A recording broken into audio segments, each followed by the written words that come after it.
जय श्रीराम मंडळी. सकाळ सकाळ छानशी देवपूजा केली, खवा काढून घेतला आणि मी स्वयंपाक केला घरातला.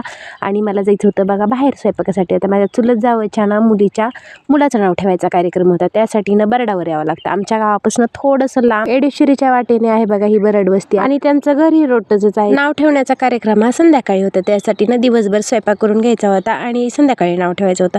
आता चपात्या सगळ्यांनी मिळून केल्या, चपात्या झाल्या होत्या आणि मला ना ते त्यांच्या दारात एक झाड दिसलं. आता फुलाचं झाड, पांढऱ्या फुलाचं झाड, ह्याचं नाव मला काय माहित नाही. त्यांच्या दारात दिसलं, चला म्हटलं घ्यावंच आपण. दिसलं एखादं फुलाचं झाड, किती घ्यावंच वाटतं, त्याचा मोह काय आवरत नाही.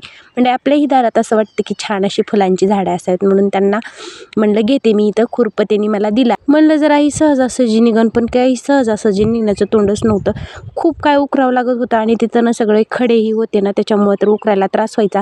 2 कसे बशी उपटून घेतली, पण 2 का जोरात उपटल्यामुळं खुडूनच आले. चला म्हटलं 2 घेतली, कशी बशी उपटून, चला म्हटलं बस झालं 2 तरी.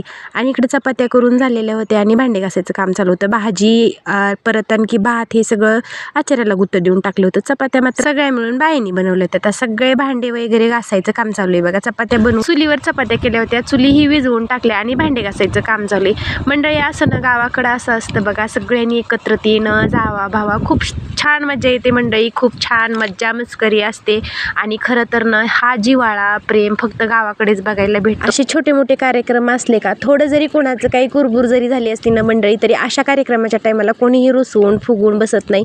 प्रत्येकजण चला बाबा आपल्याच घरचा कार्यक्रम म्हणून अगदी उल्हासाने येतं.